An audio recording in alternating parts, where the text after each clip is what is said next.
More than 700 people are known to have died in a powerful earthquake that struck Nepal, with many more feared trapped under rubble, officials say. The 7.8 magnitude quake struck an area between the capital, Kathmandu, and the city of Pokhara, the US Geological Survey said. Tremors were felt across the region, with further loss of life in India and on Mount Everest. A Nepali minister said there had been massive damage at the epicenter. Get the latest updates on the Nepalese earthquake. We need support from the various international agencies which are more knowledgeable and equipped to handle the kind of emergency we face now, said Information Minister Minendra Rijal.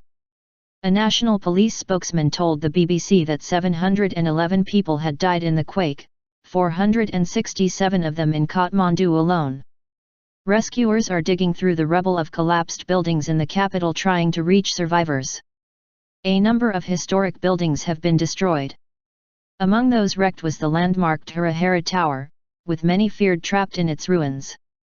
After the earthquake struck, frightened residents came out into the streets. Mobile phones and other communications have been disrupted.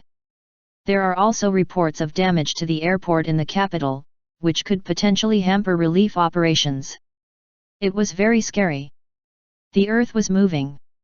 I am waiting for treatment but the hospital staff are overwhelmed, a laborer who injured his arm in a collapsing wall told AP.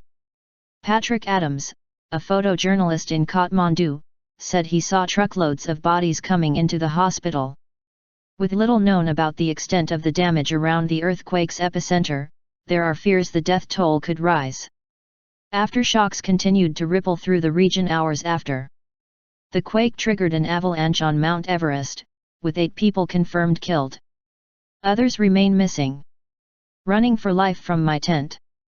Unhurt. Many people up the mountain, tweeted mountaineer Alex Gavin. At least 22 people have been killed in India, officials say, with deaths also reported in Bangladesh. Indian Prime Minister Narendra Modi has met his ministers to review the situation. Pakistan's Prime Minister, Nawaz Sharif, has pledged help for the Nepalese authorities. It is the worst earthquake to strike Nepal since one in 1934 which all but destroyed Kathmandu.